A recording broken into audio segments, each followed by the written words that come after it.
ఓం సదాశివసమారంభాం వ్యాసశంకరమధ్యమాం అస్మదాచార్యపర్యంతాం వందే గురుపరంపరాం. జ్యోతిష్ శాస్త్రాన్ని భావితరాల వారికి ప్రసాదించిన ఋషుల యొక్క పాదపద్మాలకి నమస్కారం చేసుకుంటూ, అలాగే నాకు ఈ జ్యోతిష విద్యను నేర్పిన గురువర్యులు జ్యోతిష బ్రహ్మ కీర్తిశేషులు శ్రీ ఈరంకి సూర్యనారాయణమూర్తి గారు, సూర్యశ్రీ దైవజ్ఞ గారి యొక్క పాదపద్మాలకి నమస్కారం చేసుకుంటూ, ఓం శ్రీ మహాగణాధిపతి నమః, శ్రీ గురుభ్యో నమః, హరి ఓం. వీక్షకులందరికీ నమస్కారం.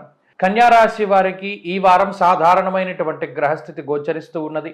ప్రత్యేకించి ఈ రాశి వారికి అష్టమ స్థానంలో బుధుని యొక్క స్థితి, భాగ్యస్థానమందు గురుడు, శుక్రుడు, రవి గ్రహాల యొక్క స్థితిగతులు వెరసి యోగించేటువంటి గ్రహాలు మూడే కనబడుతూ ఉన్నాయి.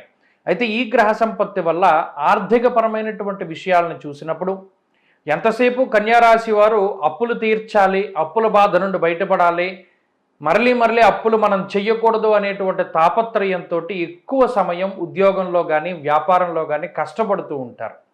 అయితే అనుకోని విధంగా భాగ్యస్థానంలో రవిగ్రహం చేరుతూ ఉండడం, విచారే నవమే రవవు అన్నారు.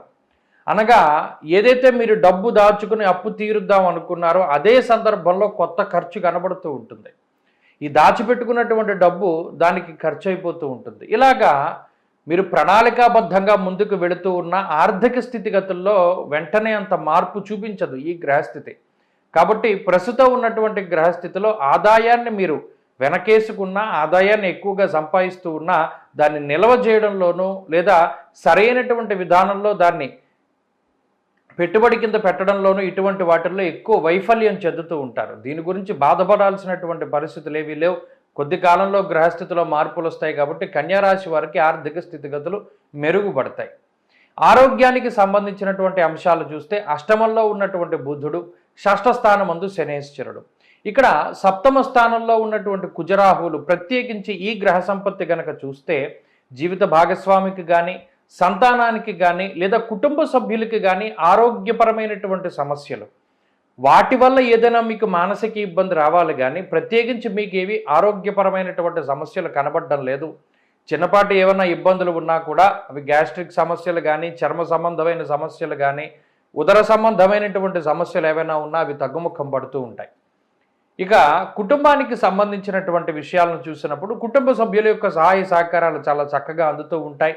సఖ్యత ఉంటుంది. తోబుట్టువులతోటి, అన్నదమ్ములతోటి చక్కటి వాతావరణాన్ని గడపగలుగుతారు.